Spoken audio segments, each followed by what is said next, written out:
Good morning, student. Myself, Dilip Kumar Verma, your chemistry teacher. Today we will discuss the law of chemical combination of second part. इसके previous video में हम लोगों ने first part of law of chemical combination पढ़ा था, जिसमें हम लोगों ने 3 टॉपिक्स के बारे में स्टडी कर चुके हैं, जो इस प्रकार थे: law of conservation of mass, law of definite proportion and law of multiple proportion. ये 3 लॉज हम लोगों ने प्रीवियस वीडियो में स्टडी किया हुआ था। इस वीडियो में हम लोग नेक्स्ट जो टॉपिक्स बचे हुए हैं law of chemical combination related, उसके बारे में स्टडी करेंगे, जिसमें फर्स्ट है Gay-Lussac's law of gases volume. Gay-Lussac's law of gases volume क्या डिटरमाइन करते हैं? According to Gay-Lussac's, at constant temperature and pressure, when gases combine or produce in a chemical reaction, they do show in a simple ratio. Concept ये है Galileo के according, ये constant temperature और pressure पर अगर gases combine करें या gases form हो केमिकल रिएक्शन में, तो जो गैसेस कंबाइन करते हैं उनके बीच एक सिंपल रेशियो प्रेजेंट होता है। Here one example are given: hydrogen react with oxygen to form water.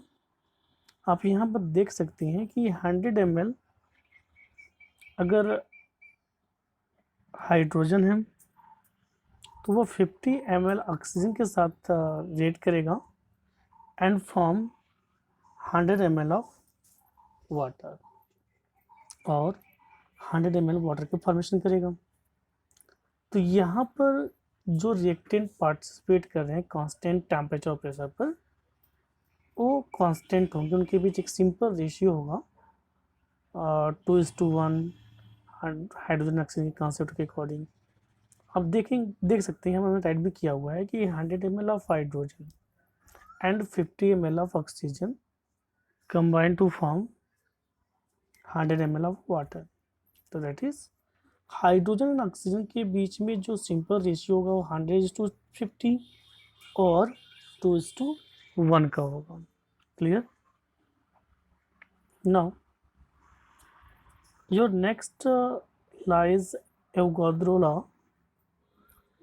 Second law हम लोग स्टडी करेंगे एवोगाड्रो लॉ के बारे में इस वीडियो में। तो according to this law, equal volume of all gases at constant temperature and pressure have equal number of molecules। आपको ये चीज़ समझ में आ गया होगा क्या कि अगर 2 गैसेस हैं, मान लीजिए ऑक्सीजन एंड हाइड्रोजन, और उनकी जो वैल्यूम है वो फिक्स्ड है। मान लेते हैं कि वो वैल्यूम हमने लिया है 10 ml एंड 10 ml, दोनों कॉन्सेप्ट में, हाइड्रोजन ऑक्सीजन बहुत के केसेस में। तो आप ये फाइंड करेंगे जो नंबर ऑफ मॉलिक्यूल्स होंगे दोनों के कॉन्सेप्ट में, वो क्या होगा? इक्वल होगा। ठीक है, आपको ये क्लियर हो गया होगा कांस्टेंट टेम्परेचर एंड प्रेशर पर। तो जो ये एवोगाड्रो लॉ है is name after the scientist अमेडो Carlo Avogadro. Scientist के नेम के अकॉर्डिंग पड़ा हुआ है। हु सजेस्ट दैट, जैसे कि मैंने आपको बता दिया, to dissimilar ideal gas occupy the same value at the constant temperature and pressure. तो मैंने आपको पहले ही बात किया कि जो वैल्यू अगर सेम रखते हैं तो नंबर ऑफ एंटाइटीज होगा वो क्या होगा? इक्वल होगा। ठीक है, और जो वैल्यूम और number of entities that is amount of substance के बीच में जो रिलेशनशिप होगा उसको हम देख सकते हैं। तो constant temperature and pressure, Avogadro law show a relationship between volume and amount of substance. तो ये वॉल्यूम और अमाउंट ऑफ सब्सटेंस के बीच में जो है रिलेशनशिप को डिटरमाइन कर रहा है। यहाँ पर आप देख सकते हैं कि volume of gas is directly proportional to amount of substance. Means अगर सब्सटेंस की अमाउंट इंक्रीज करेगा तो volume will be also increases. Clear है। एन के डिटरमाइन करें अमाउंट ऑफ सब्सटेंस को, and we will determine to the volume. आपको अच्छे समझ में आ रहा होगा कि volume will be depends and directly proportional to the amount of substances. Now, next is Dalton's atomic theory. Dalton proposed that all matter was composed of individual and indestructible tiny particles.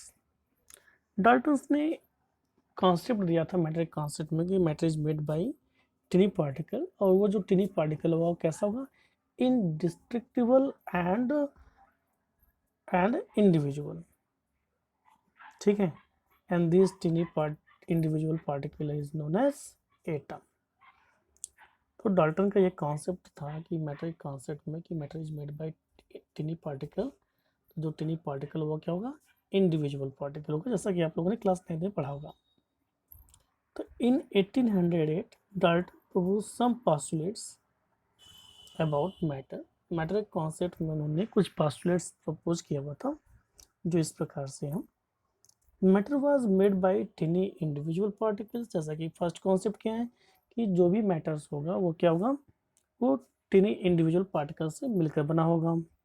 Second, all the atoms of given element, कोई भी element दिया हुआ है तो उसके जो भी atoms होंगे, जितने नंबर ऑफ एटम्स होंगे, हैव आइडेंटिकल प्रॉपर्टीज। प्रॉपर्टी जैसे कि मास के कॉन्सेप्ट में या डेंसिटी कॉन्सेप्ट में, ठीक है, वे एवरी कॉन्सेप्ट में एक दूसरे से क्या करेंगे, सेम होंगे।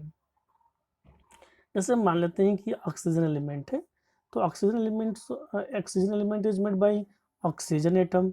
तो आइटम्स, तो जो oxygen atom different different oxygen atoms होंगी, उनकी जो प्रॉपर्टीज होगी वो क्या होगा, सेम होगा, मास में सेम होंगे।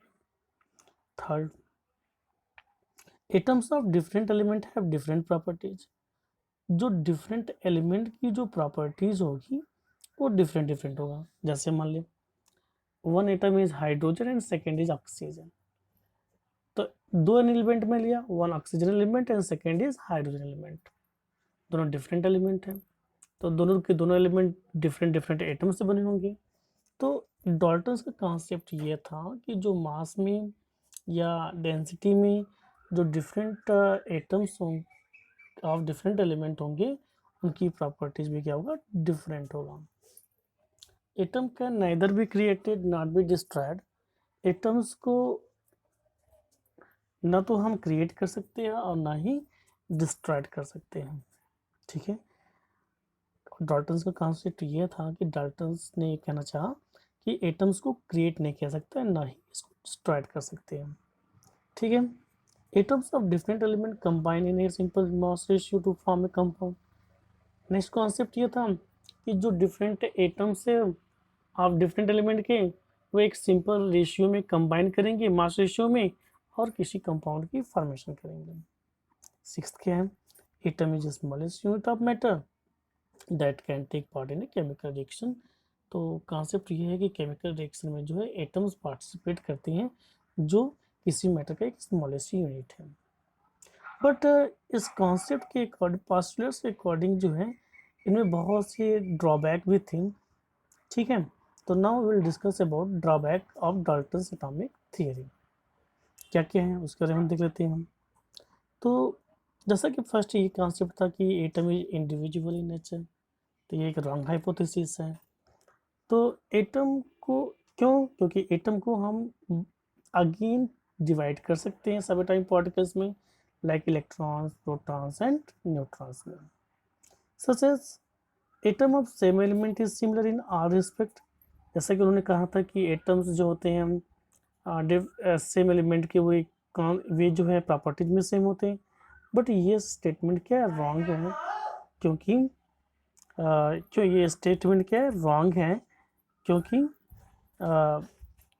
जो एटम्स ऑफ डिफरेंट एलिमेंट है उनकी प्रॉपर्टीज में डिफरेंट हो सकता है। Dalton does not expect to the isotopes and isobar. तो जो लास्ट स्टेप ये था कि जो डाल्टन है उन्होंने आइसोटोप्स और आइसोबार के बारे में स्टडी नहीं किया। ठीक है, क्या था, Dalton did not explain the isotopes and isobar, उन्होंने आइसोटोप्स और आइसोबार के बारे में एक्सप्लेन